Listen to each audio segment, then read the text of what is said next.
Hi, I'm Dr. Alex Weber. I'm a board-certified family medicine physician at Tri-County Family Practice in O'Fallon, Missouri, a part of the St. Luke's Medical Group. I went to medical school at Chicago College of Osteopathic Medicine in Downers Grove, Illinois, and did a 3-year residency in family medicine at St. Luke's DePere Hospital.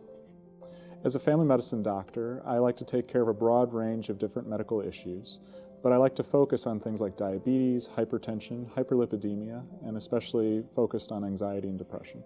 I chose family medicine because I like building long-term connections with patients and helping them take control of their health. I like to take care of complex medical issues as part of a team with the patients, their family members, and other specialists to help them take better control of their own health. I decided to practice medicine because I enjoy helping people. To me, it was important to do something where I could build long-term connections with people, and I enjoy talking and learning what makes people tick and kind of helping them along from that point. I have a black belt in karate, and I've been practicing for about 15 years. Depression can present in many different ways. It can be depressed mood, it can be issues or loss of interest in things you used to find interesting, issues with concentration, problems with sleep, changes in appetite, or feelings of worthlessness or guilt. And this can present on its own or secondary to other issues. So anxiety is another broad-based disease process. It can present in many different ways. Most times people describe it as having excessive worry or fidgetiness or unable to get comfortable, even when not in stressful situations. For a lot of patients, medication is a good option to help them deal with their depression or anxiety. But for many patients, there needs to be more things involved with it as well. I like to work with patients, try and build a connection, and find out what will work best for them, whether that's getting set up with therapy, getting set up for different alternative methods, or using medicine to potentially help with some of those issues. I think it's important to have a conversation with your friends and family and make them aware that this is an illness and that there are things they can do that could help or make things worse. I think finding people that you're comfortable with and able to have that conversation with early is important so that hopefully they can be supportive and help you get through some of the tough times.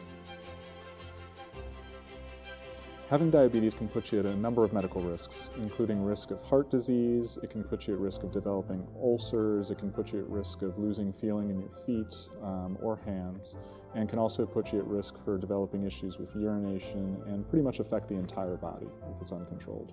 There are a number of different medications available for diabetes control, especially some new ones including GLP-1 agonists and DPP-4 inhibitors. There's also a number of other medications that are just coming on the market. A lot of these have been shown to be effective, and it's important to have a conversation with your doctor to try and find one that works best for you, because a lot of these medications can also have different side effects. Exercise can make a huge difference in helping control your diabetes. It's been shown to improve what we call glycemic control, or control your blood sugars. We usually recommend about 30 to 60 minutes of aerobic exercise, about 3 to 4 times a week, as well as some moderate resistance exercise as well, 1 to 2 times a week.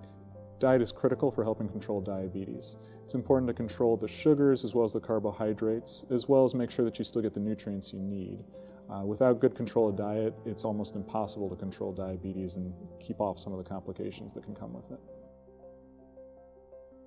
Blood pressure comes from output of the heart as well as resistance in the arteries or vessels. Blood pressure can go up with certain activities like exercise, but can also stay elevated for too long in people who are overweight, have poor diets, take in too much salt, or take in too much alcohol. Uncontrolled blood pressure can affect the entire body. It can cause long-term issues with the kidneys, it can affect the heart, and it puts you at higher risk for getting stroke. Guidelines on blood pressure are frequently changing. Normal blood pressure is currently defined as 120/80, with the most recent stage 1 hypertension definition being 130 to 139 over 80 to 89. This can differ depending on how old you are or other medical conditions you're dealing with as well. And so it's important to have a conversation and figure out what the best medication, what the best blood pressure for you would be. I decided to work at St. Luke's because everybody is focused on providing the best care for the patients that come here. Whether it's specialists, medical staff, or any of the providers, everyone has provided a great environment that's really focused on helping the patient and providing for their medical needs.